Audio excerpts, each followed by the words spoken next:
Sir, नाशिकमध्ये राष्ट्रवादी युवक काँग्रेसच्या वतीनं काही फ्लेक्स लावण्यात आलेले आहेत. छगन भुजबळ यांना पालकमंत्री करा अशी मागणी होती. नाशिकला कुंभमेळा मंत्री पण पालकमंत्री नियुक्त करायची त्यामुळे मागणी होती. मी खरं म्हणजे नाशिकमध्ये विशेषतः जे आहे रस्त्याचे काही मोठे प्रॉब्लेम्स निर्माण झालेले आहेत, खड्डे वगैरे, आणि त्यातून 4-5 लोकांचा जो आहे मृत्यू झाला, आणि म्हणून जरा नाशिकमध्ये या संदर्भामध्ये बरंचसं काही बोललं जात आहे. पण याचा अर्थ जो आहे छगन भुजबळ यांना पालकमंत्री करावा असा नाही, तर आहे त्यांच्याकडून व्यवस्थित काम करून घेणं हा मुद्दा आहे. अर्थात ज्यांनी हे बोर्ड्स लावलेले आहेत, फ्लेक्स लावलेले आहेत, त्यांच्याकडे मी नापसंती व्यक्त केलेली आहे आणि ताबडतोब ते फ्लेक्स जे आहेत माझ्या नावाचे ते काढायला सांगितलेले आहेत. या निमित्तानं एक महत्त्वाची गोष्ट अधोरेखित होते, पालकमंत्री म्हणून शहरात जे काम करणं आहे ते त्यामुळे होत नाहीये का? पालकमंत्री नसल्यामुळे अडचणी निर्माण होत आहेत का? असं आहे की मी त्याच्यावर अधिक बोलणं काही बरोबर वाटत नाही. पण नाशिक जिल्ह्यामध्ये, शहरामध्ये निश्चितपणे काहीतरी प्रॉब्लेम्स आहेत. म्हणून तर आपण सुद्धा जे आहेत मीडिया सारखं दाखवत असते. पण आणि मी सुद्धा त्याच्या संदर्भामध्ये बरंचसं बोललो. आता या संदर्भामध्ये जे कुंभमेळाचं जे प्राधिकरण आहे त्याचे प्रमुख आहेत, महानगरपालिका आयुक्त आहेत, या सगळ्यांनी लक्ष दिलं पाहिजे. आणि जरा आता पाऊस जर उघडला की ताबडतोब जे आहे खड्डे वगैरे भरून ॲक्सिडेंट होणार नाही तेवढं पाहिलं पाहिजे.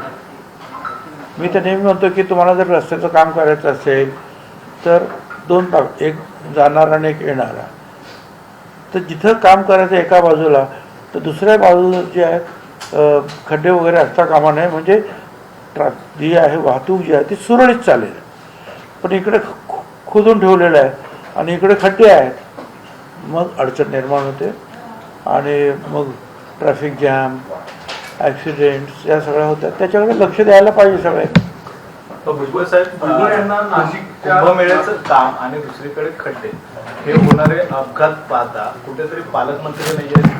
तुम्ही 5-6 मंत्री खरं तर नाशिकमधून येतो, मालेगावमध्ये दादा भुसे असतील, तुम्ही आहात, असे मंत्री पण बरेच आहेत, तरी पण नाशिककडे दुर्लक्ष होतं असं म्हणायचं का? मला नाही त्याचं काय उत्तर देता येणार.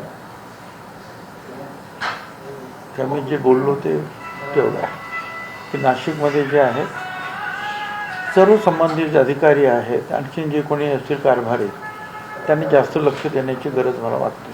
हे पण कुंभमेळ्याच्या कामाच्या बाबतीत तुमच्याशी किंवा इतर जिल्हा नेत्यांशी समन्वय होत नाही म्हणून या स्वरूपाची नाराजी आहे का?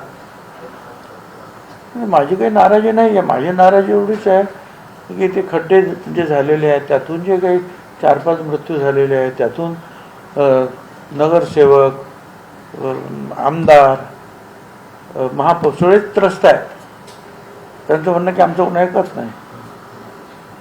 त्यामुळे मी त्या संदर्भामध्ये बोललो की लोकप्रतिनिधींना जे आहे विश्वासात घेऊन त्यांच्या मतदारसंघामध्ये ज्या काही अडचणी असतील रस्त्याच्या वगैरेच्या, त्या आपण सोडवायला पाहिजे. तुम्ही तुमचं म्हणणं नेमकं कुणापर्यंत मांडले? म्हणजे तुमच्या पक्षाचे प्रमुख सुमित राऊत त्यांच्यापर्यंत गेलेला आहात की राज्य? मी काही म्हणणं मांडलं नाही. मी फक्त खड्ड्यांकडे जे आहे त्यांचं खड्ड्याच्या संदर्भामध्ये म्हणणं मांडलेलं आहे.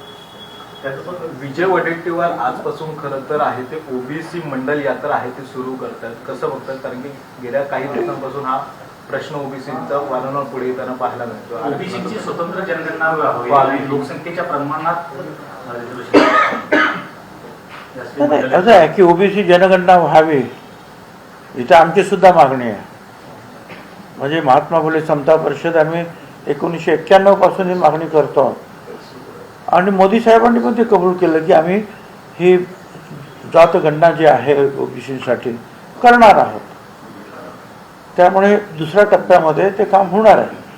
परंतु एक सामाजिक काम म्हणून सतत जे आहे विरोधी पक्ष नेते असतील किंवा इतर आहे, त्यांचं काम आहे की या गोष्टीला जे आहे उजाळा देणं आणि ही गोष्ट जी आहे राज्यकर्त्यांच्या समोर आणणं, लोकांच्या समोर आणणं. माझा काय त्याला विरोध नाही, परंतु ते काम होणार असं प्रधानमंत्री महोदयांनी मोदी साहेबांनी सांगितलेलं आहे. तुम्ही स्वतः समर्थन आहे का? तुम्ही स्वतः सहभागी व्हाल का? तर तुम्हाला निमंत्रण आलं तर हे मला काही निमंत्रण जर झालं तर या हायपोथेटिकल प्रश्नाला मी नाही उत्तर देऊ शकत. पण दुसरा एक वेगळा प्रश्न होता, नाशिकचे पालकमंत्री म्हणून तुमची नियुक्ती करावी अशी राष्ट्रवादीकडून ते झालं मी आहे. ते आधी- बोर्ड मी ज्यांनी ते बोर्ड लावले त्यांच्याकडे नापसंती व्यक्त केलेली आहे आणि ते बोर्ड ताबडतोब काढायला सांगितले. सातत्याने हा वाद समोर येतो, म्हणजे नाही काही वाद बीत नाही ते वाद तुम्ही वाढवता. आमच्याकडे काही वाद नाही. कोण मग म्हणाला तुम्हाला सांग कधी वाद झाला याच्यावर? नियुक्ती का थांबली मग पालकमंत्री? ते मला काही माहित नाही. साहेब, आंतरधर्मीय जो विधेयक आहे, कायदा आहे, तो राज्यात आता सुरू झालेला आहे. तर धर्मस्वातंत्र्य कायदा, आंतरधर्मीय विवाह धर्मस्वातंत्र्य विधेयक जे आहे ते मंजूर झालं होतं आणि तो कायदा ते इम्प्लिमेंट अंमलबजावणी त्याची होतीये.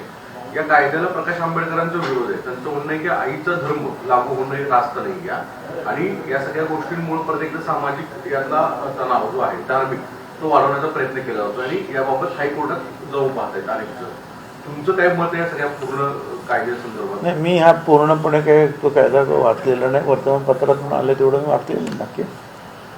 परंतु हे मत असू शकतं.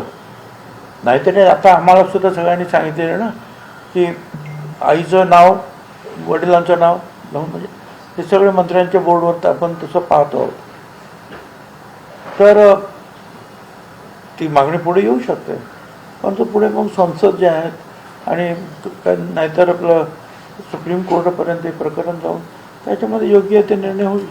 याच्यामध्येच फक्त जोडून विचारतो की नवीन कायद्याची तरतूद केलेली आहे की धर्मांतर केलं जातं महिलांचं. भाजपने आरोप केलेले होते, मोठ्या प्रमाणात धर्मांतर होते महिलांचं. लव जिहादचा आरोप केला होता. त्यामुळे आईचा जो धर्म आहे तो पाल्याला लावण्यात यावा, याला आता आंबेडकर विरोध करतायत. तर आपली भूमिका काय की आईचा धर्म पाल्याला लावणं योग्य आहे? असं आहे ना की हे जे केलेलं आहे, हे जे करता आहे त्या फोरमवर बोलायला पाहिजे ना.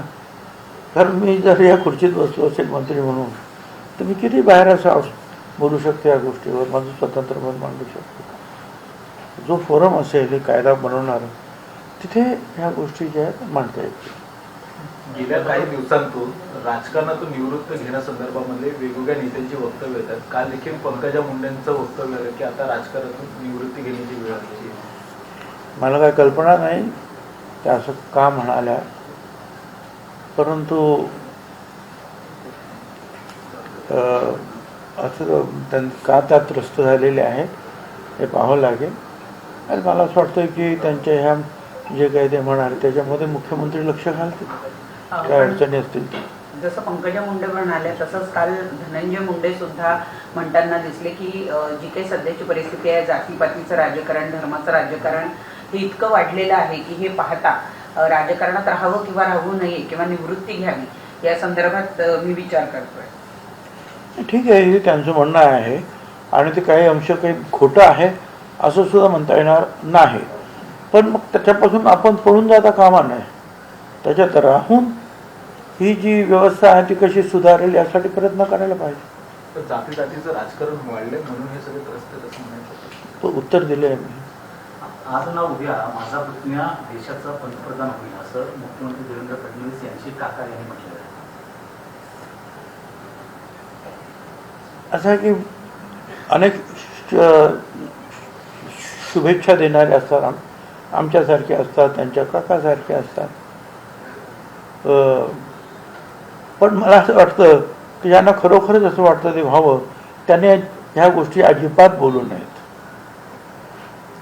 ह्या गोष्टी बोलल्यानंतर उलट जे होणार त्याचं नुकसान होतं. त्यामुळे त्याबद्दल काही चर्चा न करणं, व्हायचं असेल तर होतील, अर्थात झालं तर ते उत्तमच होतील. परंतु त्यावर आम्ही काही बोलणं किंवा इतरांनी कोणी काही बोलणं म्हणजे त्यांच्या वाटेमध्ये थोडेसे जे अडचण निर्माण केल्यासारखं होतं. नाना पटोलेंसारखे नेत्यांचे पाय धुण्याचे व्हिडिओ याच्यावर आता खूप जोरदार टीका सध्या सर्वच राजकीय पक्षांना होतीये. सगळ्या राजकीय नेत्यांनी या संदर्भात काय मत मांडायला हवं, म्हणजे असं स्वरूपाचं कृत्य करणं कितपत रास्त आहे? आता मला सुद्धा काही लोक आता गुरुपौर्णिमेच्या दिवशी जे आहेत फुलं घेऊन आले, ठीक आहे.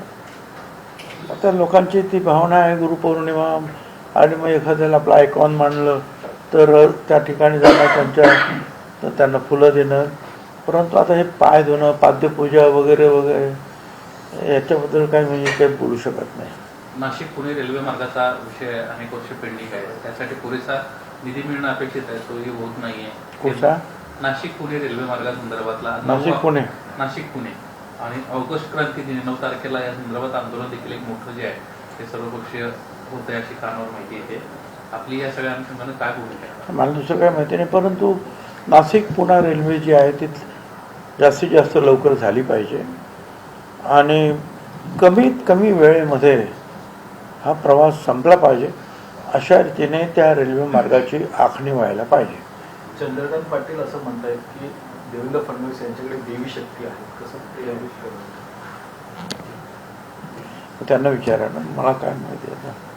एक आहे की देवेंद्र फडणवीस जे अतिशय हुशार आहेत, त्यांचा अभ्यास आहे, ग्रास्पिंग पॉवर त्यांची फार चांगली आहे आणि कुठलाही विषय जो आहे हा त्यांना विचारलं तर त्यामुळे त्याचं विस्तृत उत्तर देण्याइतपत ज्ञान त्यांच्याकडे आहे. एक आणि अतिशय उत्तम मुख्यमंत्री म्हणून आपल्याला त्यांची सध्याच्या राजकारणामध्ये निश्चितपणे जे आहे गणना करता येईल. खड्ड्यांचा प्रश्न पुन्हा एकदा ऐरणीवर आलेला पाहायला मिळतोय. शहापूरमध्ये जे परवा भिवंडीमधला जो अपघात झाला त्यातून जे वाचवलेले TDRFचे जे जवान होते ते आता खड्ड्यामुळे मृत्यू झालाय अशी घटना समोर आली शहापूरमध्ये. कसं संबंधित सर्व अधिकाऱ्यांनी काळजी घ्यायला पाहिजे.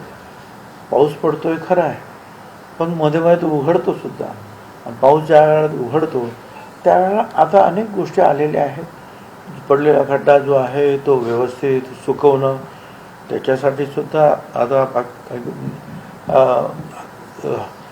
मिळालेल्या आहेत. आपल्याकडे काही गोष्टी आलेल्या आहेत की जेणेकरून तो खड्डा जो आहे तो तिथल्या, कारण डांबर आणि पाणी यांचं जे दुश्मनी आहे त्यामुळे जर परत डांबर टाकायचं असेल तर तो स्वच्छ करणं गरजेचं आहे.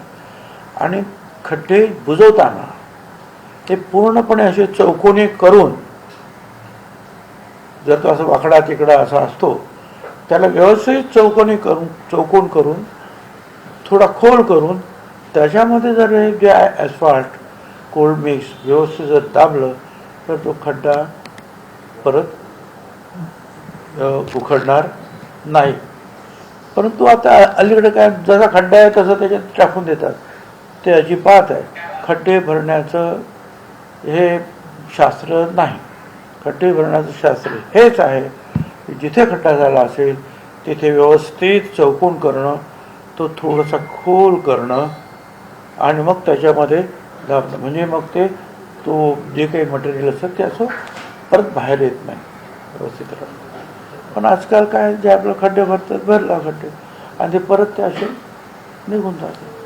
ह्याच्यामध्ये मृत्यूचं प्रमाण आहे ते वाढत चाललेलं असंच कुठेतरी दिसतं. कारण नाशिकमध्ये 4 असेल, आता हा एक मृत्यू आत्ताच झालेली घटना आहे. त्यामुळे खड्ड्यामुळे मृत्यू होल्यामुळे अधिकारी लक्ष देत नाही असं म्हणायचं नाही. अधिकाऱ्यांनी अधिक लक्ष देण्याची गरज आहे या गोष्टीला. आणि मी सांगतो त्याप्रमाणे जे आहे हे खड्डे भरायला तिथल्या लोकांनी, अधिकाऱ्यांनी, त्या कॉन्ट्रॅक्टर वगैरे असेल त्यांना सांगितलं पाहिजे. रायगडमधील देखील पालकमंत्री पदाचा पुन्हा एकदा चर्चा सुरू झाली. बरेच मंत्री म्हणतात की अंदर की बात फिक्स झालेले, फक्त घोषणा बाकी आहे. ठीक आहे, मला काही कल्पना नाही. सर, मधल्या काळात राष्ट्रवादी काँग्रेस पक्षाचे राजकीय सल्लागार म्हणून प्रशांत किशोर यांची नियुक्ती झाली, अशी चर्चा सुरू झाली होती. मला वाटतं आज बिहारमध्ये निवडणूक होती आणि या निवडणुकीत सुरुवातीपासूनच प्रशांत किशोर हे आघाडीवर आहेत. 8-9 राऊंड झाला, 4,500 मतांना पुढे आहेत. असं नाही की मतदारसंघ जरा मोठा असतो. काही भागामध्ये एखाद्या पक्षाचं प्राबल्य असतं, दुसऱ्या भागामध्ये दुसऱ्या पक्षाचं प्राबल्य असतं. त्यामुळे पूर्ण जोपर्यंत निकाल लागत नाही तोपर्यंत त्याच्यावर काही प्रतिक्रिया देणं बरोबर नाही.